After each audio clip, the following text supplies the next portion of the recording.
Hey everybody, Adam Schwartz, eXp Realty here in Redding. Just doing a quick video for you. I want to talk about a couple things.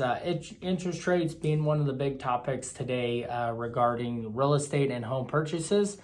Rates are still holding steady, just a little below 5%, which, as we discussed last week, definitely affects buyer affordability.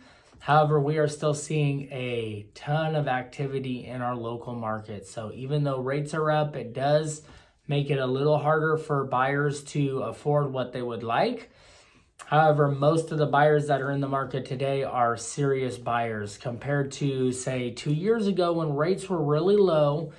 There was a ton of buyers in the market and serious buyers, but we also had a lot of people just looking and thinking about buying. And what we're seeing today is most of the buyers that are still actively looking at houses on the market, they need a house.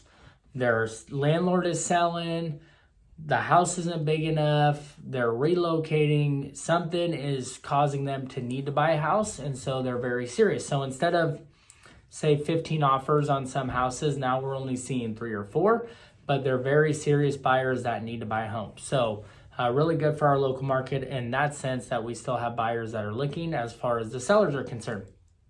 I want to touch on a couple things. We saw 128 new listings come to the market last week. That's pretty standard with what we've been seeing. The pendings were down a little bit though. We actually didn't see quite as many pendings the last week as we have been seeing over the last few weeks. Probably has something to do with the interest rates being up a little bit. So something to keep an eye on.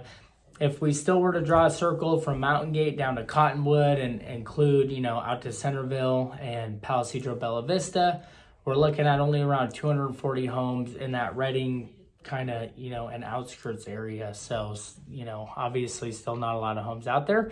And then I was reading a survey that was done by Realtor.com talking about who's buying all the houses, and it actually surprised me quite a bit. So first-time home buyers made up 34% of the home purchases last year, which is a pretty significant amount. It was up about 5% from the year before.